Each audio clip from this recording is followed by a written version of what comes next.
When it comes to investing, there's this one story we all know, but honestly, very few of us actually apply it.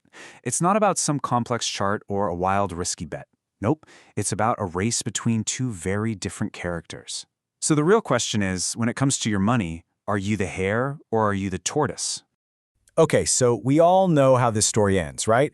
The overconfident hare just watches in total disbelief as the steady old tortoise crosses the finish line. Seemed impossible, but the underdog proved everyone wrong. So let's get right to it. What in the world does this ancient fable have to do with your bank account? Yeah, see, this is way more than just a children's story. It's actually the perfect metaphor for two completely opposite ways of looking at money. You've got the disciplined, patient investor on one side versus the high-risk, get-rich-quick gambler on the other. And at the heart of all this is a principle that, deep down, we all get. The best things in life simply take time. Think about it. A baby needs 9 months. There are no shortcuts, no quick fixes. You just can't rush real, meaningful growth. And the moment you apply that same wisdom to your wallet, well, that's when everything starts to change. But let's be real for a second. Patience is tough. We live in an age that's got this instant gratification virus. We want everything, and we want it yesterday. And this, right here, is exactly where the hare's strategy just completely falls apart. So it all boils down to these two totally different mindsets. The hare is all about the sprint, the big, flashy, risky bet that promises you'll get rich overnight. The tortoise, on the other hand, he embraces a disciplined, slow and steady approach. For him, it's a marathon, not a 100-meter dash.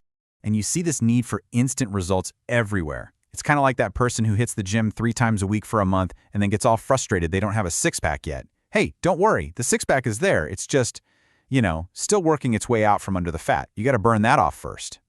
Now, the source material for this had a brilliant, if slightly ouchy, way of putting it.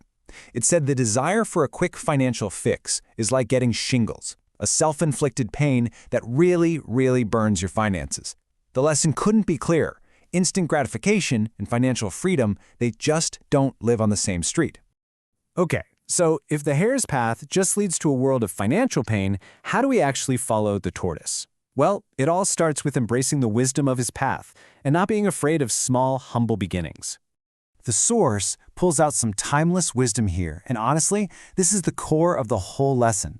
Don't despise the days of humble beginnings. It's not about finding some fancy, complicated investment. It's about the simple, powerful act of starting small and just staying consistent. All right, so how do you actually do this? The tortoise's plan is beautifully simple. First, you put it on autopilot. Set up consistent debit orders every single month so you don't even have to think about it. Second, focus on building the habit, not on the day-to-day hype. Forget watching the market every 5 minutes. Just build the discipline. And if you do that, you get to watch that tiny little seed you planted grow into a mighty baobab tree. And now we get to the really cool part, the secret weapon, the magic, if you will, that makes the tortoise's whole slow and steady thing just so unbelievably powerful. We are talking about the power of compounding. But I can almost hear you asking, right? Okay, this all sounds very nice, but does it actually work? Does slow and steady really win the race when we're talking about real money? Well, let me tell you, the numbers do not lie. Just take a look at this graph.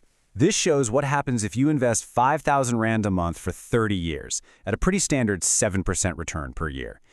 Now that red line at the bottom, that's the money you put in. But that blue line, oh man, that blue line is what your money becomes. See how it's not a straight line? It starts to curve up and then boom. In the later years, it just goes nuts. It goes almost vertical. That is the magic right there. Let's put some real numbers to this, because this is where it gets wild. Over those 30 years, your total contributions would be 1.8 million Rand. But thanks to the power of compounding, your final value would be over 6 million Rand. That's more than 4.2 million Rand in pure growth. Think about that for a second. Your money started making more money than you did. That is the tortoise's secret weapon in action. So after all that, what's the grand moral of our little investing fable? Well, it's a simple philosophy that kind of turns everything we're told about getting rich on its head. Some really smart people came up with the phrase, get rich slow. And you know what? They were absolutely 100% spot on. It's not a flashy headline, I'll give you that, but it is the truth. See, the tortoise doesn't win because he's fast or clever. Nope, he wins because of his character. He's got the discipline to just start, the consistency to keep going month after month, and the perseverance to see it all the way through. And all of that gets supercharged when it's compounded over time. In this slide, man, this just brings it all home, doesn't it? You've got the graph of compound interest on the left and the tortoise winning the race on the right. That is not a coincidence. They are the exact same story, just told in two different languages. So, that brings us to the final and most important question. This isn't just a fable, it's a choice you have to make. In the great race for your own financial future, who will you choose to be? The hare or the tortoise?